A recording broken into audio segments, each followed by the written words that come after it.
हाय। अभी का टॉपिक हमारा रहेगा स्ट्रक्चर ऑफ हार्ट। हार्ट के इंटरनल और एक्सटर्नल स्ट्रक्चर के बारे में हम थोड़ी सी बातें यहाँ पर समझेंगे।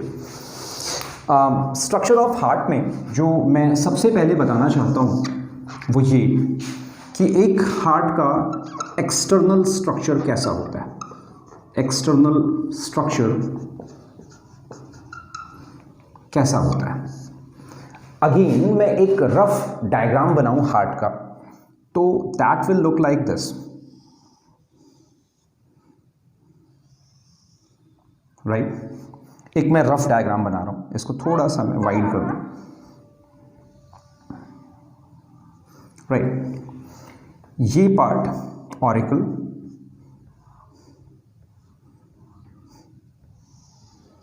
ये ऐसा सा एक स्ट्रक्चर रहेगा। एक रफ डायग्राम की बात करें, एक हार्ट के अंदर जब भी हम इसके आउटर मेम्ब्रेन्स की बात करें, मैंने बात की एक्सटर्नल स्ट्रक्चर की, तो सबसे बाहर की जो लेयर होगी, मैं इसको एक आउटलाइन के फॉर्म में दोबारा से एक्सप्लेन कर रहा हूं,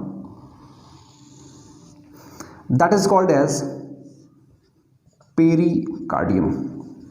that will be known as pericardium. Okay, middle part जो है, this middle layer is known as this complete part.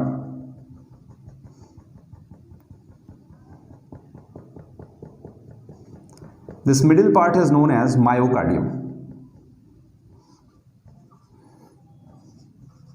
Myocardium, right? और सबसे अंदर की layer that is known as endocardium. Okay, तो मैं क्या करता हूं, इसको एक फ्लो चार्ट के फॉर्म में सबसे पहले एक्सप्लेन करेंगे हम लोग। एक हार्ट, और हार्ट में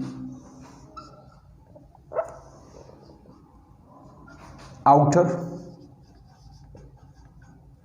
middle and inner. Outer pericardium,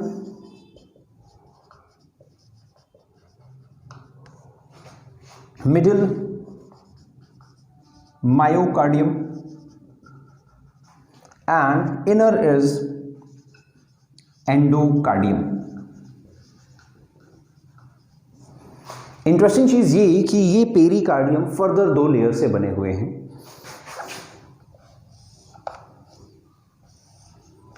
One is serous pericardium, another is visceral pericardium. हम इसको कैसे याद रखेंगे? serous pericardium एंड इसके फर्दर पार्ट्स में विसरल आएंगे। यहां पर हम फाइब्रस पेरिकार्डियम याद करते हैं, फाइब्रस पेरिकार्डियम, राइट। ये जो सीरस पेरिकार्डियम है ये इनर पार्ट है, और आउटर में हमारे पास फाइब्रस पेरिकार्डियम यहां पर रहेगा। जो सीरस पेरिकार्डियम है इसके फर्दर दो पार्ट्स हम यहां याद करते हैं। वन इज पेराइटल पेरिकार्डियम और इसका फिर further part visceral pericardium, visceral pericardium, right. और इंटरेस्टिंग चीज ये कि इन दोनों के बीच में एक फ्लूइड भरा होता है, that is known as pericardial fluid. इसको मैं इस डायग्राम से अगर आपको समझाऊं, क्योंकि जो पेरिकार्डियल है एग्जैक्टली ये इनर का भी आउटर है, और ये इनर का इनर में फॉर्म है। तो हम इसको ऐसे याद कर सकते हैं कि सबसे बाहर तो हमारे पास इन सब में से फाइब्रस है। This last outer most part is known as fibrous. Okay, fibrous के जस्ट अंदर पेराइटल, उसके जस्ट अंदर मैं अगर बात करूं तो यहां पर ये ब्लू से मैं बनाना चाह रहा हूं चीज़ों को, और ये पैराइटल है, पैराइटल, और उसके भी अंदर विसरल, उसके भी अंदर यहां पर विसरल, राइट। एक रफ डायग्राम हम बना रहे हैं जिससे हम चीजों को समझ पाएं। दिस इज विसरल पेरिकार्डियम, और इन दोनों के बीच में यहां पर इस कैविटी को बोलते हैं pericardial cavity. This cavity is known as pericardial cavity, और इस कैविटी के अंदर शॉक एब्जॉर्बेंट और न्यूट्रिशन के लिए कुछ फ्लूइड भरे हुए हैं। Those are known as pericardial fluid, those are known as pericardial fluid, और इसका अमाउंट अराउंड 15 ml होता है, 15 ml, राइट। तो हमने देखा कि कंप्लीट आउटर का भी आउटर और इनर के आउटर में पेराइटल पेरिकार्डियम। तो ये चीज़ हमें कुछ याद रखनी है। सबसे इंटरेस्टिंग चीज़, हमने एक्सटर्नल की बात की, हमें अगली जो बात करनी है और ये इंपॉर्टेंट है, internal structure of heart, internal structure of heart. और अगेन हम एक छोटा सा रफ डायग्राम बनाएंगे इस हार्ट का, और इसको प्रॉपर समझने के लिए कुछ ट्राई करेंगे, एक रफ आइडिया।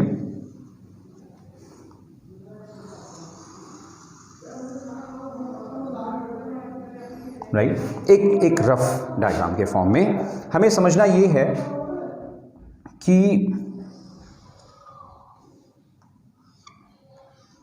ये हमारा वेंट्रिकल, ये ओके, हमें समझना ये है यहां पर कि ये पार्ट इज राइट ऑरिकल, ये लेफ्ट ऑरिकल, ये राइट वेंट्रिकल और ये left ventricle, right.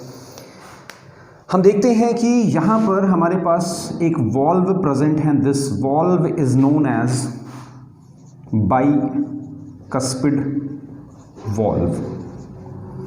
Bicuspid valve के बारे में सबसे अच्छी चीज ये कि इसके पास दो कस्प हैं, that's why they are called as, cusp means opening के फॉर्म में, तो बाइकस्पिड दो कस्प हैं, that's why they are called as bicuspid. इसका दूसरा नाम जो है that is called as mitral valve. But क्योंकि ये लेफ्ट ऑरिकल और लेफ्ट वेंट्रिकल के बीच में है, that's why it can be also called as left auriculo ventricular valve, left auriculo ventricular valve. तो इसके तीन नाम हो गए, बाइकस्पिड भी बोल सकते हैं, मित्रल वॉल्व भी बोल सकते हैं, या फिर लेफ्ट ऑरिकुलो वेंट्रिकुलर वॉल्व भी बोल सकते हैं। नाउ यहां पर तीन कस्प हैं, 1, 2 और 3, तीन कस्प के फॉर्म में, and that is why it is called as tricuspid valve. That is why it is called as tricuspid valve. But क्योंकि ये राइट ऑरिकल और राइट वेंट्रिकल के बीच में है, it can be called as right auriculo ventricular valve.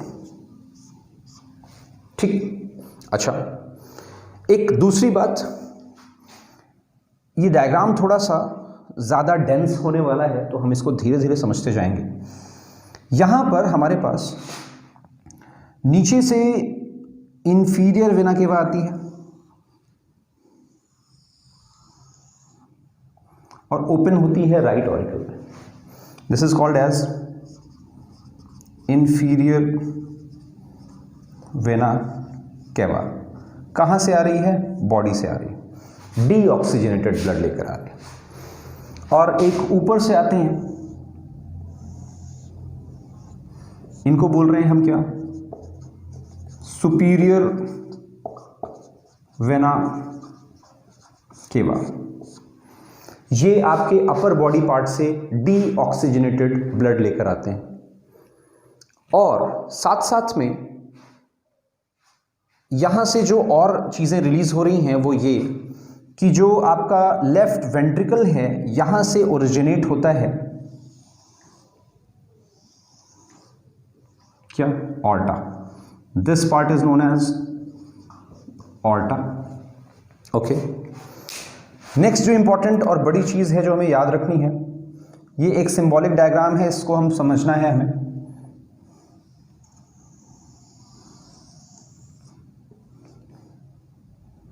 ये मैंने सिर्फ सिंबॉलिक बनाया है ताकि हमें पता चल सके कि कहाँ से क्या ओरिजिनेट हो रहा है. ओरिजिनल डायग्राम बिल्कुल ऐसा नहीं है, समझने के लिए है. बायोलॉजी में जो इंपॉर्टेंट चीज़ है वो डायग्राम से ज़्यादा है कि कंसेप्ट आप चीज़ों को समझें. और इस डायग्राम में जो अपने लेफ्ट वेंट्रिकल से ओरिजिनेट होने वाली एक पाइप है जो कि लंग्स की तरफ जाती है, टुवर्ड्स लंग्स, इसको हम बोलते हैं pulmonary artery. Pulmonary artery.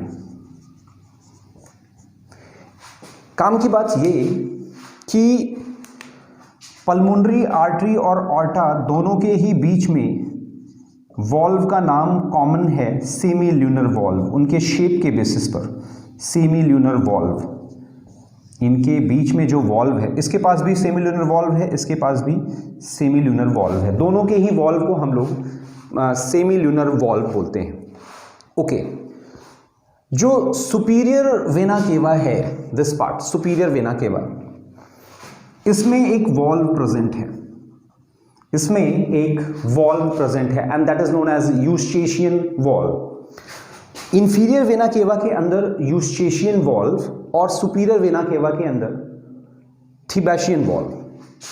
Eustachian valve और सुपीरियर वेना केवा के अंदर. ओके.